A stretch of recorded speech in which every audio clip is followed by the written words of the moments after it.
Good morning. Welcome to Stepping Up Kosher for this week, our weekly series on the laws of kosher. Today we have the honor and privilege to host with us a guest presenter. The people on Facebook still don't know he's here because they only get a limited preview. Whatever I show them, that's what they see. For all they know, there's 500 people here. They have no idea. So, a plate? Fork. So today we have the honor of having with us here Rabbi Yitzchok Hanoka. Rabbi Hanoka, I'll move it to the side like that. You don't have to literally look at yourself the entire time. Rabbi Hanoka is the senior rabbinic administrator of the OK. And we are in the middle of our weekly class on kosher. We have been talking about checking for bugs in produce. And last week we kind of gave just the basics, right? How big does it need to be? The fact that it can be any size. And when it's tiny, if it's a full bug, it's a full bug. And that's one of the big stringencies when it comes to bugs. One of the big leniencies is that if you take a fruit or vegetable, as long as you didn't see bugs in it yourself, but then you're grinding it up, so it's in a smoothie or something, that's one of the leniencies. Right? So we covered kind of the basics.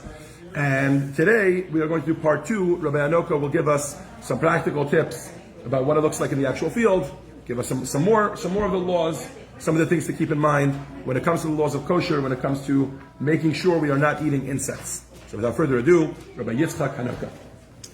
Thank you, Rabbi Rifkin. Honored to be here. And my mother, of blessed memory, told me to wear long sleeve shirts because you never know, they might ask you to speak off the cuff. Very good. So that words of wisdom from my mother lives true forever. Anyway, so let's get into the topic at hand about bugs and just some basic overview from the halachic lens. From the lens of halacha, the fruits and vegetables that are bug sensitive fall into one of 3 categories. We'll start from the easiest category and work our way up. So you have certain fruits and vegetables which it's pretty much very unusual to find bugs in them. For example, apples, oranges, grapefruits, potatoes. So such types of fruits and vegetables are not required to be checked at all, which means to say you can just take them straight off the shelf, or you can buy them in the store and wash them and use them right away. Now if you see something unusual about the apple, you see there are holes in it, then you have a problem, but it's not as if you have an obligation or requirement to check. It has what's called a chazak, it has a presumptive status that it's going to be free of any bugs, insects. From a practical perspective, these types of fruits and vegetables are very smooth on the outside and pretty much whole. So there's not much room for bugs to camp out on and to get into. Some of the citrus fruits can have a bug on the peel. So if you want to eat the peel, that's a different story. Then you would want to wash it thoroughly, maybe scrub it, but inside the actual fruit itself, there's no concern. Now, the next category in halacha would be something that's called miyot hamotzi, which means it can have bugs in it, but it's not so frequent that bugs would be found in it. An example of this would be iceberg lettuce, for example, and even some cabbage as well. Depending, but cabbage can also often fall in that category as well. Those types of vegetables are not known to be heavily infested, but finding a bug in them would not be what I would call a surprise. It's possible to happen. And then we move up the ladder to fruits and vegetables that are known to be heavily infested, and finding insects in them are no surprise at all, and are rather a common occurrence. Some examples of fruits and vegetables that have a high degree of infestation, and therefore would fall in the category of chazaka, meaning halachically presumed to be infested, would be as follows. Romaine lettuce, kale is heavily infested as well. And then on the fruits, we look at things like blackberries and raspberries. Strawberries also are quite sensitive in this regard. And there are other fruits and vegetables that also fall into this category. And the good news is that all reliable kosher agencies, the OK, the OU, the Star K, maybe even the Kuf K has, they have online literature with guides of how to check for bugs and how to rid particular bug-sensitive vegetables or fruits from infestation. Now, having said that, there are a few fruits and even vegetables that we don't recommend consuming whole at all because it's either impractical or in some cases not really possible to rid them of their bugs. And the general principle would be something that has a cavity to it, such as, for example, a blackberry or a raspberry. There's a cavity inside there, so the worms can climb in. It's very difficult to clean it. It's not impossible, but very difficult. It's very tedious also.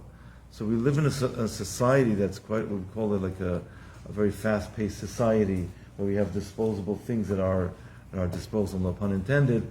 And therefore, it's a little bit difficult for us to take the time and really clean something like a blackberry or a raspberry the way it's supposed to be done. It's quite labor intensive.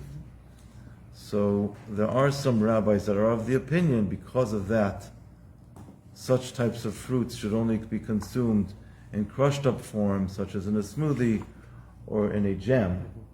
But in a whole form, it's very difficult to clean. I don't want to say impossible, but I would say very difficult and challenging. If someone wants to embark on doing that, they should get very well trained in doing so. When it comes to strawberries, it's a little bit easier because it doesn't have a cavity, but the strawberry has other challenges because it's a fruit that has a whole webbing on the outside. It's not a smooth surface on the outside, and therefore there's a lot of room for bugs to hide and to dig tunnels to go in and out. And there are bugs on strawberries, even though they're hard to see. But if you take some strawberries, if you want to actually do a little experiment at home, you could take a paper towel, like 2 sheets, and put it on the table, and take about 10 or 20 berries and bounce them on the paper towel, and then look at the paper towel. You'll find things moving on the towel. I've tested it and I've seen it. Yeah. Now, not every strawberry necessarily will have bugs, but it's quite common to find them in bugs. So again, if you're going to consume the strawberry whole, it can be washed. The certification agencies have a process of how they are washed and cleaned, and the tips are cut off, but it's a sensitive process. Now, with regards to the consumption of bug-sensitive produce, or even sensitive produce that's not so sensitive, for example, iceberg and cabbage, so we have a very interesting principle in Jewish law, and that is as follows. Something that requires what's called a bedika, we actually have to check it to make sure that it's rid of insects, would require checking. We have to actually visually see, is it clean or not?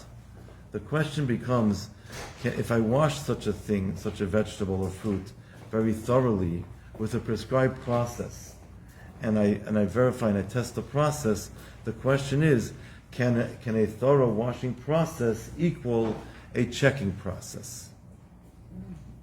Right? So basically, can I transfer the halacha concept of a thorough check to that of a thorough wash? Can you? So what some leading halachic authorities say on the matter is as follows, that if you've taken this thorough wash and you've tested it, the same way you would actually test something by checking it visually, and you determine that the thorough wash has the same effect as a thorough check, then you can rely on a thorough washing process to equal a checking process. Now this will qualify, this will work for fruits and vegetables that are washable. For example, artichoke hearts that have very tight cluster of, you would say like triangle leaves on them, they're not washable because you can wash it from today till tomorrow. You're not going to get into the crevices. So washing would not help in such a case, unless you take it apart and wash every leaf individually. The same would be for watercress and things that are very, very bug-sensitive type of vegetables. So certification agencies will not certify artichoke hearts. They'll certify artichoke bottoms. A reliable agency will stay away from certifying the hearts because of this issue. Now, to actually take apart the hearts and wash each one individually is possible, but not so practical. Okay, just a few other points. I will take questions. And not fun. Not fun either. No, not fun. We don't want to recommend something that's not really going to work either. So let's try and take these concepts and actually bring it down into the practical world, into the real, I would say, into real life scenarios. So I work in the food industry. I work for the Circle K in Kosher. I've been doing this for over 25 years, and I've visited several large vegetable washing facilities that will take all types of vegetables, lettuce, cabbage, for example, and they will often shred it up and then triple wash it in a flume type of a wash, and then they will spin dry it, and then they'll pack it up and sell it to the consumer. So the question becomes, if such a process would be acceptable as in place of an actual bedika, instead of checking the vegetable itself, right? I've run it through a very thorough washing system. Can this thorough washing system take the place and be equal to that of what's called a bedika? So I'm going to give you some piece of information as to how we actually address such a question. High quality companies will often triple wash their vegetables. Now, there's two general ways they can triple wash them. A non-desirable way would be if they just run it through a spray wash, where they're going to run the vegetable. They'll have these sprinkler sprays on top. It's going to run through a conveyor. That's what I'd call a very, very topical, gentle wash. It's not a thorough wash. The type of wash we are looking for when we give a certification would be a jacuzzi full bath wash, and it'll be a triple wash, and often it'll be with a lot of agitation. So there'll be a lot of movements. There'll be jets inside the jacuzzi to create a lot of movement, to be able to have the bugs that are adhered to the vegetable release themselves from the vegetable. That's all fine and good. There's still another challenge that happens. Vegetable washing facilities use a tremendous amount of water. Thousands of gallons of water every day. And therefore, in the interest of saving money, they rewash the water, they recycle the water. Typically what happens on a vegetable wash platform, 80% of the water will be recycled water, 20% will be fresh makeup water. Because there's a certain amount of loss also that happens in the process. So what happens is you're talking about 80% recycled water. So if the bugs are going to get released from the vegetable through the process, the thorough wash, then the water has to get filtered before it gets recycled. The question we look at and what we look at as a critical control point would be, what type of filtration is in place? Are they going to have a tight mesh filter that's going to stop any bugs from going through into the recycled wash water or not? If the mesh is not going to be a tight mesh, then what's going to happen is that the dead bugs that have come off the vegetable are now going to go into the recycled wash water, and you're going to be reintroducing them into the water again, and you're not going to really accomplish anything, or you're going to bring even more bugs in perhaps, or the like. Those are some of the concerns that we have. So in order to be able to give certification on a vegetable washing system, what we look for are as follows. A very tight mesh that's not going to allow any bugs to be recycled in the wash water. They're going to stop them at the actual filter stage. What we also look for is there's going to be a thorough washing system, like a triple wash. It's going to be a full bath wash. We also look for, we'll be very discerning and very picky, what types of vegetables will allow to certify with such a wash system. We're typically only going to allow vegetables that are not so heavily bug sensitive. For example, we'll allow cabbage or even iceberg, often with such a system. And typically the cabbage and the iceberg would be shredded already. It's easier to wash when it's shredded because once it's shredded, you don't have any folds in the actual vegetable, and it's easier to reach all surface areas. And that's why, for example, shredded cabbage, if it's from a quality company, triple washed, is going to be very clean. Triple washed iceberg will be hopefully pretty clean, but not necessarily as clean as triple washed cabbage. Other types of vegetables that are a bit more sensitive, for example, baby spinach. Although baby spinach is a little bit easier than some other vegetables in the sense where it's a flat product, So it's easier to get to all surface areas. You don't have a lot of crevices and folds. So again, it goes through a thorough wash. We've found that baby spinach going through a thorough washing system, if it's uncertified, we found a few bugs in the bag. Then you get into a question of what ratio of bugs would qualify as considered halachically clean or not.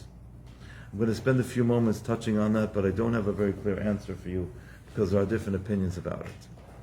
But I just want to try and provide a wide lens perspective on the subject. So, with regards to this question, there's a concept in halacha that we have to do what we can to rid the bugs from the vegetables we're going to consume. We have to make what's called reasonable effort. We're not considered to be angelic in terms of, so something that's unforeseen, that we would never ever think would be a possibility, is not something we have to be concerned about. If we see it, of course, we have to react to it, but we don't have to be concerned about it. We spoke last week about microscopes. Okay, microscopic is not right. But even something that's not microscopic, if we did the process and we check something or we properly wash something, there's still a possibility we may have missed a bug. Halacha would say that you did your obligation in that case. Now, the question is that what ratio of bugs found in a bag after such a thorough wash would be considered to be a passable ratio. So the stringent approach would be to look at a ratio of 1 in 10 portions. The question becomes, how do you define a portion of vegetables, of lettuce? For example, it's typically about 3 ounces. So if you have less than 1 bug per 30 ounces of vegetables, of whatever it is, lettuce you're dealing with, that would be considered to be a passable ratio, and it's considered to be halachically clean. And one's allowed to consume that without any question. If you have more than 1 bug for 30 ounces of vegetables, so then you're already, according to that definition, it wouldn't be considered halachically clean. But there are some opinions that define the ratio with a little bit more of a liberal definition, so to speak. This is where you're getting into different standards and different accepted. So the ratio of defining it as 1 in 10 portions, and a portion being about 3 ounces, is accepted by all kashrus agencies, to my knowledge. Some agencies may have a bit of a more lenient approach with regards to a ratio that's less than that. So when we come to certify a triple wash vegetable, like I said, what we'll do is we'll make sure the washing system will have good filtration, we'll make sure the vegetable is a type of vegetable that's easily triple washable, and then we're also going to spot check the finished product to make sure that it's coming out clean, or if there's a tiny amount of bugs, it will be way below the threshold that we just mentioned. Can we pause for a second? Yes. I'd love to invite you to say hello to Aunt Eleanor. She's watching live. Hello, Aunt Eleanor. welcome from California. Okay. Go ahead. You can keep going. Thank you. So what's interesting about this is that, just in conclusion, I'll take some questions, but in Jewish law, I like to joke and say that this is the cure for Jewish neurosis. Because you can say, like, well, what happens if I didn't do a good enough job? Or maybe I didn't wash it well enough. I don't know. The what-if thinking, it really has no end. And we have the same question when it comes to checking for chametz, for Passover. So what's interesting is halacha is very sensitive to this. And don't want us to get into a space with no end. So halacha gives us clear definitions. So we have to make reasonable effort, and how that's defined is also clear in halacha, or you can go with that definition, and then we just leave it alone. I've had a fascinating question once from a Chabad shlucha, a woman who used to serve. She was serving a lot of people on Shabbos, and she called me before Shabbos. She said, I suffer from OCD. She tells me people suffer from this. She said, and how do I deal with washing my lettuce? And so I gave her a prescription, meaning I told her a methodology of how to triple wash it at home. She was washing fresh stuff at home. I told her what to do. I said, after that, don't ask, don't tell, don't look. I was like, that's it, just do this. And it's a repetitive process, and that's it. So it was just a clear process, took about 10 minutes, and that's fine. But again, there should be a sense where the subject is properly dealt with, but also in a framework that's considered to be manageable. Okay, we ready for questions? Yeah. Okay, so I'm going to start off by asking some questions, and then we'll open it up to anybody else who has questions. I'd like to ask you to address, because there's a lot of what we spoke about was kind of like the theory behind it. I'd like you to address, if you can, on a practical level, on a practical day-to-day basis. And if I can ask you personally to try and treat this question as if I'm asking you, how do you deal with this process at home? Okay? So, I'll ask three questions. First one is lettuce. So you're at home and it's Friday, let's say, and you're making the lettuce for Shabbat dinner. Or it's a regular day of the week, you're making yourself a lettuce for lunch. How do you go about, or how do you recommend going about washing lettuce for that process? Checking and washing lettuce. And the same thing for strawberries. In other words, what is the practical recommended way you advise going forward when it comes to strawberries? Eating them? Do you only eat regular strawberries, frozen strawberries, only from a kosher branded company, only in smoothies? What's your recommended guideline? And then the same question for raspberries. Okay? So go ahead. I want to make sure that I earn my keep here, so ask me any question that you'd like. With regards to lettuce, I'm going to talk about romaine lettuce. Right, yeah, I meant romaine lettuce. So I actually take on that particular role in my house. You're the one who checks the lettuce. Yes. Because nobody else would ever be able to satisfy you. No, I don't know if that's the reason, but it's a tedious Practically, process. that's how it is. This Okay. became my thing. But I work with a washing system. Okay. And I have a 3-step washing system that I use. So what I'll do is I'll cut the bottom part of the lettuce maybe an inch in, then I've got loose leaves. And then I do a visual check, and I have water running, and I've got a big pot of water and salt water, or I'll use veggie wash, whichever one I choose. And then what is veggie wash? Veggie wash is a solution? It's a solution that helps. The idea is you don't just want to have water itself, you want to be able to have something that's going to help the bugs get off the actual lettuce. It could be salt water, it could be veggie wash, or even soap. Is that a Jewish brand, veggie wash, or it's a They have kosher certified brands. They have one. And that's what you recommend? Yeah. Okay. So now, then I hold the romaine lettuce leaf. I'm going to use my hand as the example. I have the water running. I hold it up vertically. I do a vertical wash just to get off any obvious dirt or any obvious bugs to start. Okay. Mm-hmm. And then I'll dunk it into this pot with water, and I'll just do that to all the leaves. So it's vertical wash. Dump it in. So the step one is the vertical wash. Then I'm letting it sit. After I'll usually have about 3 heads sitting in a big pot. Right. And I'll swish it around for let it sit for about 5 minutes. So that's what you were talking about before about agitation, just moving it around a lot. Yeah, I'll let it sit there, and then after 5 minutes are up, I'll just dump out that wash water with the salt, and then I'll refill it up again, full of water, fresh water, again with either veggie wash and salt water, and I'll just do that same process again. I'll rinse it again for 5 minutes and just agitate it. And that's now considered a triple wash? A triple wash. Because you did one with the running water? Yes, but I also wanted to say that when I do the vertical wash from the beginning, I try to look at each leaf visually if I see something. If I see, for example, the leaf is full of holes in it, I'll discard the leaf. Yeah. But if I see anything obvious, and then what I've done is, it's gone through a process where it will have the chazaka, it will have the presumed status of being clean. That's what I do. Okay. So it's a pretty manageable process. To do, let's see, 6 heads of lettuce might take 20 minutes or 30 minutes, but it's manageable. It's not an over the top. 1 second. Let's hold that question. Now the other strawberries and question about raspberries. Strawberries. So the OK has a protocol of how to wash strawberries. We cut off the green tops, so we make a flat surface on top, and then we soak the strawberries in a solution, again, veggie wash solution, for about 5 minutes. We rub them. We also want to rub them to get off any bugs. We do just dump the water and repeat the process. That's pretty much how we would do if you wanted to have whole strawberries. So to do it 3 times or do it twice. Twice. Twice. Okay. And that's fresh strawberries. Yeah, and if it's a frozen strawberry, if it's whole, I would say you need to do the same process, or you need to put it into a smoothie. Right. So in other words, if you're going to eat the frozen strawberry, that would be an issue. But if you there are some people that are stringent upon themselves and they don't eat whole strawberries, but I'm not going to go and say you cannot eat whole strawberries. Right. But if one does want to eat whole strawberries, that's what one should do. With regards to raspberries. So raspberries, frozen raspberries or even whole raspberries, if you're going to use them in a smoothie, you can put them straight into the smoothie machine. If someone wants to do a quick rinse first, they should be praised. I wouldn't say it's an obligation, but it's certainly a good idea. Eating a whole whole raspberry, fresh fresh or frozen, but is very tricky.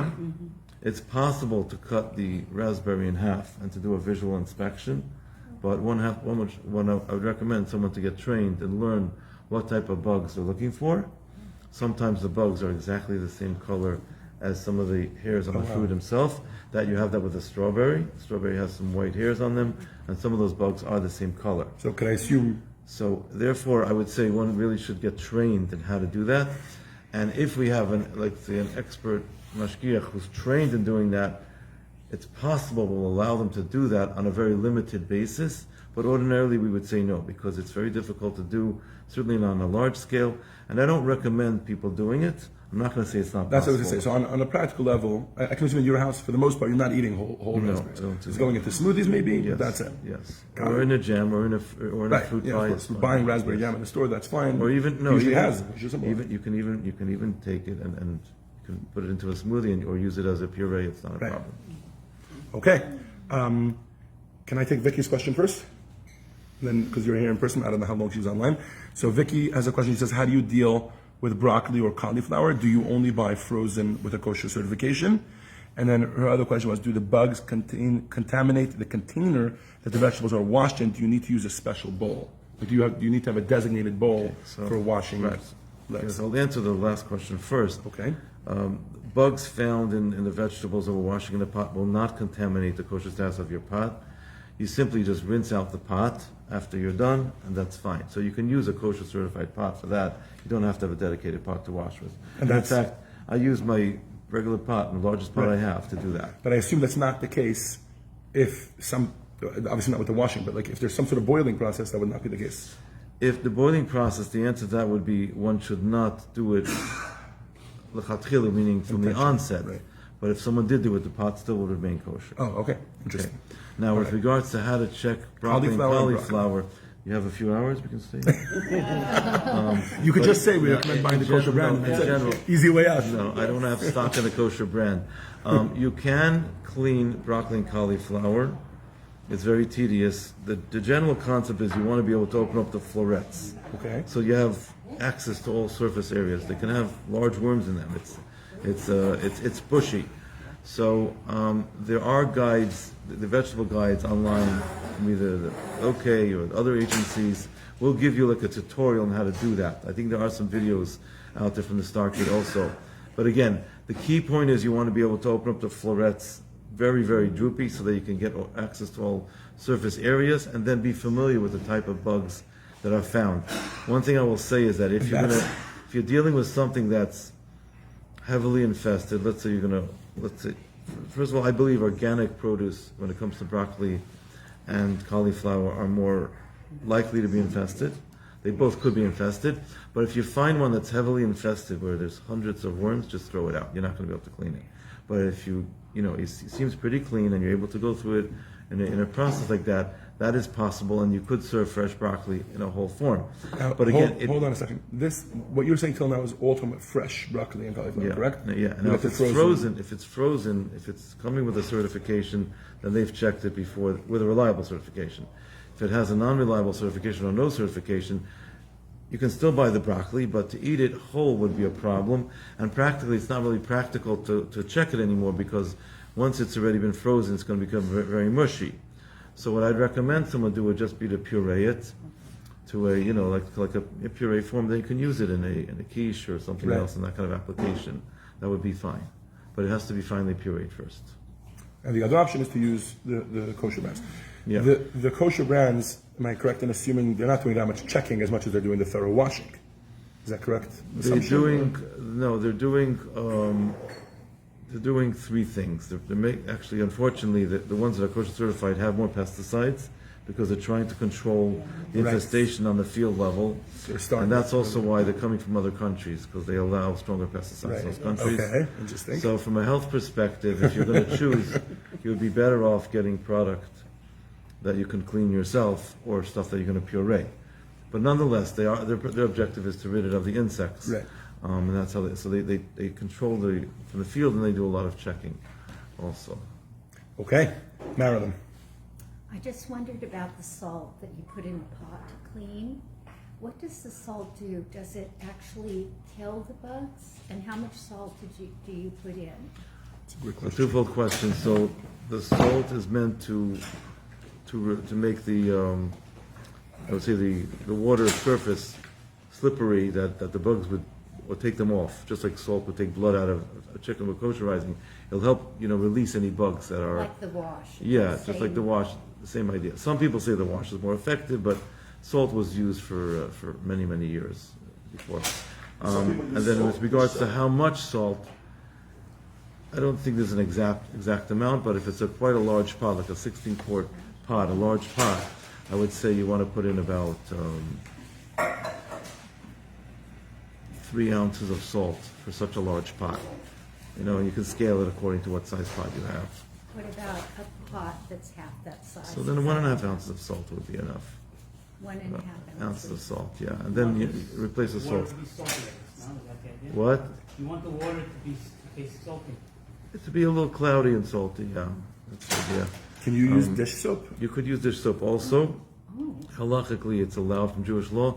It might inject a taste into your vegetables that you don't want to have, but it's the allowed salt. to be used. But it washes off. It should wash off, Yeah. correct. It's allowed to be used as well. It's an option. And but again, so the objective is we want to have a system that's going to be manageable, but also responsible to do this. And Okay. Any other questions? Okay. Oh, you got another one? I'm sorry. Yeah, I do. I eat artichokes. I steam them, and I had one recently where there was no evidence. I didn't see any bugs, but there was rot. it was what? There was rot. Rot? And rot. R-O-T. Yeah. Meaning it was rotten? Like rot. It was, yeah. It was rotten, okay. We started here, right? Yeah. But I couldn't see it before I cooked it.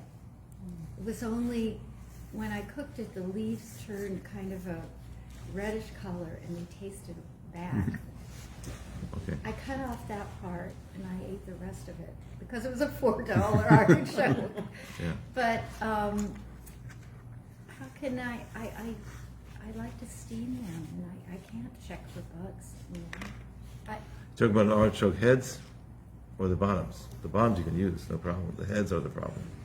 The hearts. Talking about the whole artichoke, because I like to peel off the leaves. You can and- peel off the top and check each leaf, but it's very tedious. So. Well, I eat them that way. After they're cooked, can I wash them off? You could, yeah. If you want to wash So it. if I saw something there, Yeah, of you course could I would wash it. wash You it can wash off it or throw afterwards. it out. Yeah. Okay. So I can continue eating them. Repeat that one. I said you could cook the hearts and then peel them after cooking and wash each one and then eat it. If you're washing each one and it's clean, it's okay. But you have to actually check each one because it's heavily infected. The artichoke has a bottom and has like. As the heart. Has- The heart is like it looks like a crown It's inside the leaves. with layers of leaves. There's a lot of room for bugs to hide in there. Okay. Any other questions? All right. So we want to take a moment to very much thank Rabbi Yitzchok Hanoka for joining us this morning. And anything with an okay on it is reliable, right? Yeah, Okay, I just also want making to give a shout out, a message to Rabbi Zushi here. Oh. In case you ever want to fly me out to California again to give this class, let me know. Sounds good. You can come every Sunday. Do you do anything on Sunday mornings? Work something We'll out. fly you from New York every Well, we'll Sunday. work it out, Sounds good. Thank you. Thank you very much to everyone who is joining us online and to everybody who joined us in person. you. We'll see you all next week at 10 a.m. again for Stepping Up Kosher.